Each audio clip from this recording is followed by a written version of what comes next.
Hey, how's it going, my fellow survivors? In this video, I'm going to be doing a spoiler review for episode 5 of The Last of Us on HBO.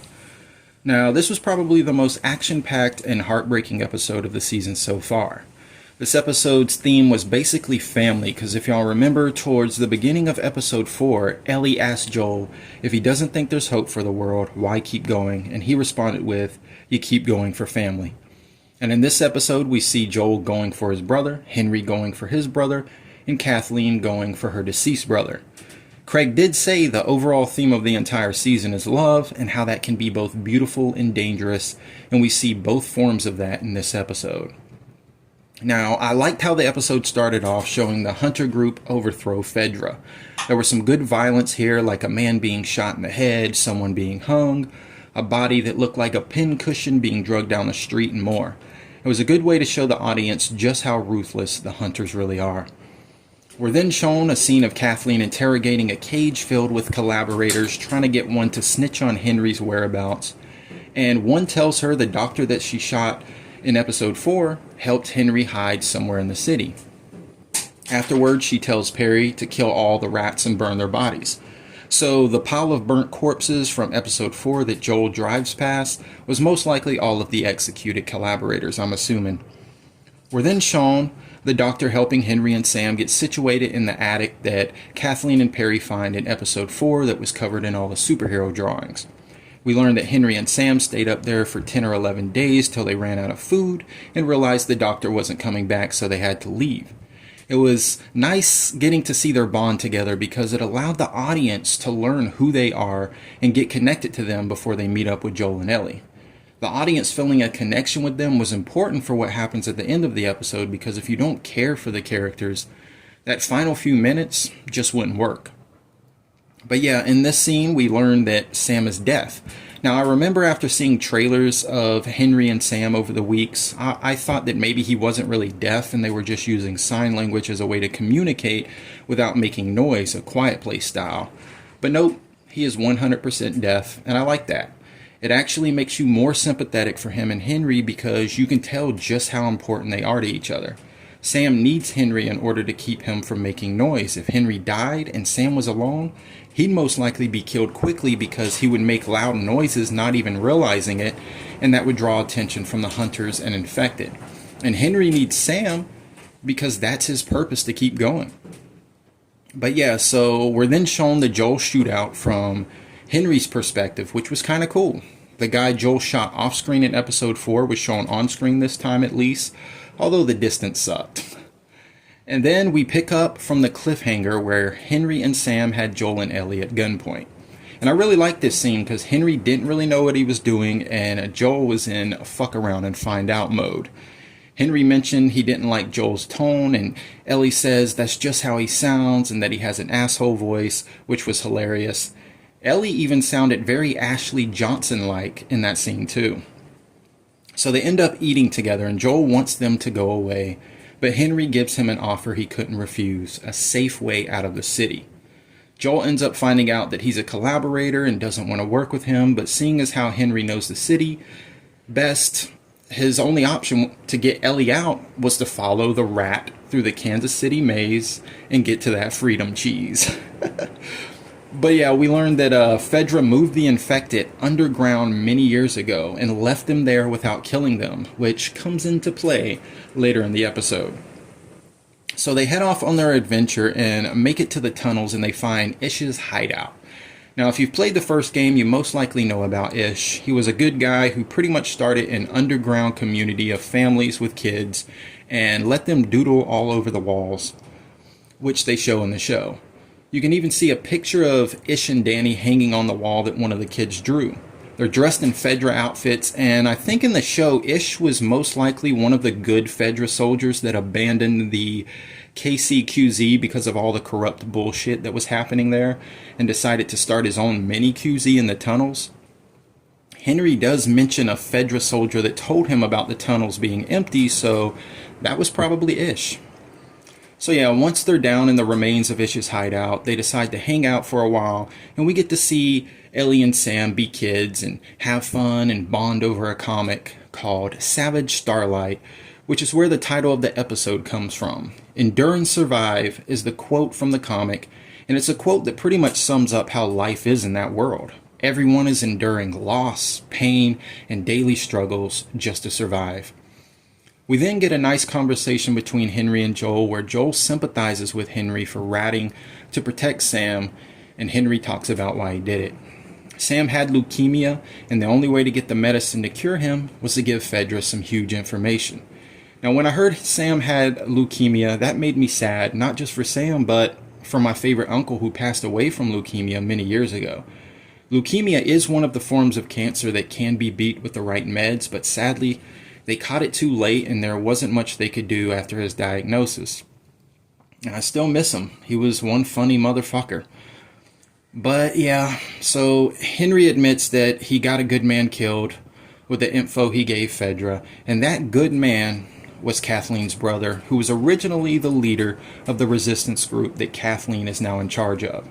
So I was right in my episode 4 review about Kathleen not making a good leader because her brother was originally the leader and everyone just looked to her for leadership after his death.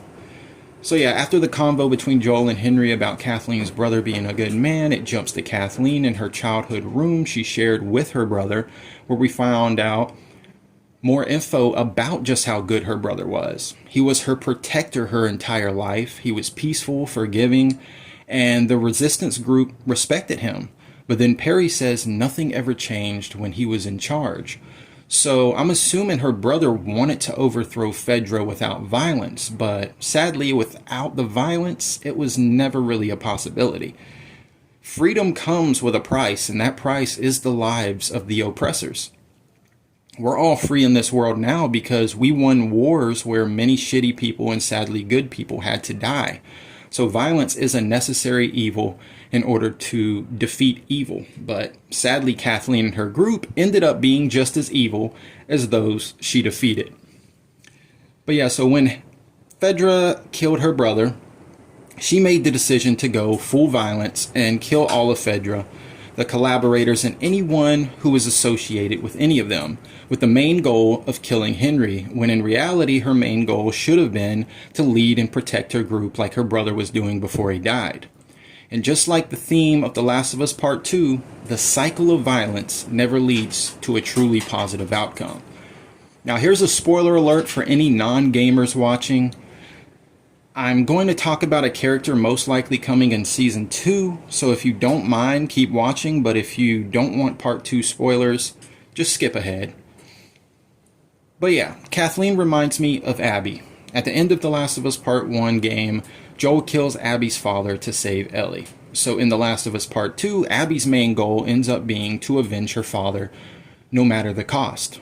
Unlike Kathleen, who doesn't avenge her brother, Abby avenges her father, but the cost is the lives of everyone she cared about. And Kathleen's revenge quest ends up costing her all of the people she cared about, plus her own life. So yeah, revenge bad, and it's better to be like Kathleen's brother and just forgive and move forward. So after that, we meet up with Joel, Ellie, Henry, and Sam as they're walking down a peaceful road where nothing bad can happen, and they end up escaping and having a happy getaway. Psych! They start getting shot at by a sniper in a house at the end of the street. This scene is actually a level in the first game, although it's set during the day and there are hunters you have to take down before you make it to the sharpshooter. Then you take out groups of hunters with the rifle and some infected, then you just move on. But they switched it up a bit, making it nighttime and having the sharpshooter be a lookout for Kathleen's group. I liked when Joel made it to the top floor. He really didn't want to kill the sharpshooter, he just wanted the gun, but the old shooter was probably tired of living because he looked like he was 90 years old, and he forced Joel to kill him. We don't see it, just like in episode 4 where 2 of his kills were off screen and focused on Ellie. The camera once again switches to Ellie right when Joel shoots the guy. I understand that Ellie is technically the main character and they want the audience seeing her reactions to Joel killing people, but come on. Joel is also a main character, and when he kills people, we should see it. This off-screen Ellie reaction shit is lame. But luckily this episode did have some good violence in it, so I'll let it slide this time. But yeah, so Joel kills the guy, and we hear the walkie-talkie going off, and it's Kathleen's voice. The sniper most likely told her Henry was there, and that's why he was purposely missing his shots. So Kathleen and her entire crew drive up, and we get one of the craziest action scenes in the show so far. First, the run truck starts crashing through cars while Henry, Sam, and Ellie run, and Ellie gets to use her gun again, shooting back at the truck as she keeps moving. Although it probably wasn't a good idea to waste that ammo because some little handgun ammo was never going to stop the truck anyway.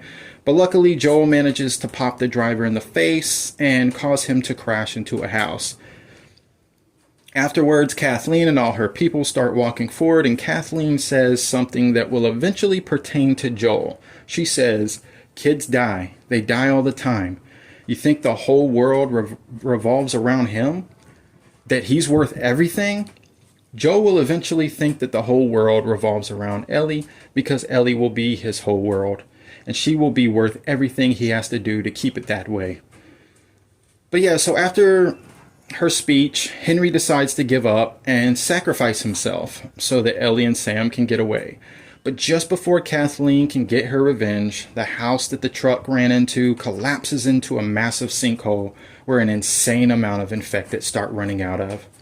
All of the hunters try to shoot them all, but there's too many, and the infected start killing off all of her people because she chose to make Henry her first priority when instead she should have handled the infected problem first. But yeah, we see Joel dropping bodies, getting headshots on infected that are going after Ellie. Now, something that surprised me was the fact that the infected were chasing after Ellie. I assumed they were going to have it where the infected ignored Ellie since she has the cordyceps flowing through her body.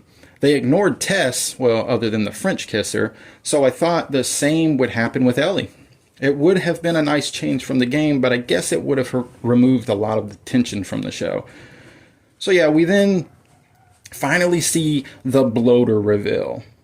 It comes crawling out of the ground, punches a guy, body slams another, and then the homie Perry decides to sacrifice himself so his terrible leader can escape. And he gets the most savage death in the show so far. The bloater gives him the brutal head rip from the game if you get too close and let him grab you. Sadly, they decided to have the camera follow Kathleen, so it happens behind her and is slightly blurred instead of giving us an up-close shot of it, but at least it wasn't an off-screen kill like most of Joel's. So after that, we get introduced to the second badass infected in the episode, which is the child clicker that goes after Ellie in the truck. The game's never had any infected children enemies, so it was pretty cool to see the show mixing it up and giving us something new like that. Now, I'm not sure how it knew Ellie was in the truck with all the gunshots and loud noises happening. It's doubtful it heard Ellie breathing, but nonetheless, it was still creepy cool. Now, Ellie gets out and sees both Henry and Sam trapped under a car with two clickers after them, and she gets to use her trusty switchblade to throat stab them and save Henry and Sam. Now, as they head off to meet up with Joel, Kathleen manages to pop back up again for the second time, and she waits too long to shoot Henry, and this time the badass child clicker pounces on her and starts to rip her apart, and our favorite characters escape the chaos. And it's pretty funny how Kathleen died to a child when she had just spoke about how kids die all the time. And that time, she died to a child. But yeah, like she said, you can't fuck with fate. So then we go from the swarm of infected to a peaceful night at a motel where Joel and Henry are hanging out talking, and Ellie and Sam are reading a comic and writing back and forth to each other. We find out that Ellie's scared to end up alone, and if you're a game fan, you know the significance of that. Then something happens different from the game. In the game, Sam doesn't tell Ellie he's bit. It just ends up being a surprise, but in the show, Sam shows Ellie that he was bit on the leg when those clickers were after him and Henry under the car. She then shows him the bite on her arm and tells him her blood is medicine and cuts her hand and puts her blood into his bite wound with the hopes it will cure him. And I really like that change. She thought her blood was the cure, not realizing how complicated a cure truly is. It's such a wholesome act that sadly doesn't work, because the next morning we find out he's infected and the whole scene plays out pretty much like it does in the game. Now, there was some different dialogue and camera angles, of course, but the same outcome nonetheless. And it was just as heartbreaking, if not more, than the game version was. What makes it more sad in the show is the fact that Sam was deaf, only 8 years old. Henry risked everything to save him after his leukemia diagnosis. Plus, Henry was a pacifist that's never killed anyone before. And in this scene, Henry's first kill is his own brother, then his second kill is himself. Henry and Sam went out like Bill and Frank, but instead of dying old and satisfied together, they died young with so much life ahead of them. Sarah, Tess, Bill and Frank's deaths were sad, but Henry and Sam's were just devastating. And after that scene, we get to see Joel and Ellie burying Henry and Sam, and Ellie leaves Sam's writing board on his grave with the words, "I'm sorry." She was sorry her blood didn't work, and you can tell that now more than ever, she realizes how important it is for her to make it to the Fireflies so that they can create a vaccine. She's lost too many people she's cared about to the infection, and wants to make sure she doesn't lose any more if she can help it. So then the episode ends with them walking away, headed towards Wyoming. Now, I gotta say, what a phenomenal episode this was. I loved it from start to finish. There's never any dull moments, at least not for me. I'm sure some people will still complain about the Kathleen stuff, but it didn't bother me. She got what was coming to her, and she got her whole group slaughtered. She fucked with fate and found out. Now, this episode had everything I want in an episode of The Last of Us. Good story beats, dialogue, action, moments of levity, cinematography, music, and emotional moments. They did Henry and Sam's story right. We got to see the bloater rip OG Tommy's face off. We got to see many great Ellie and Joel moments throughout. And if you weren't on board with Bella as Ellie after this episode, I'm assuming you'll never be, because she did amazing, especially the emotional moments at the end when Sam and Henry die. So with all that said, I'm going to give this episode 5 ration cards out of 5. Was it perfect? Of course not. Nothing is. But I thoroughly enjoyed it from start to finish with very minimal nitpicks. So what do y'all think? Did you like it? Hate it? What were your favorite moments? Let me know below. And until next time, deuces out your cabooses. Oh yeah, before I end the episode, I want to give a shout out to the actors that portrayed Henry and Sam in this episode. I forgot to mention how phenomenal they were in their roles, and I really do hope they both get more acting gigs in future projects. Now, if you want to see Lamar Johnson, aka Henry, in something else right now, I highly recommend that you watch the first season of Your Honor on Showtime. It also stars Bryan Cranston, aka Heisenberg. That show, from episode 1 to the finale, was an adrenaline rush, and I loved it. And Lamar Johnson is in numerous episodes, so if you want to get another Henry fix, watch that.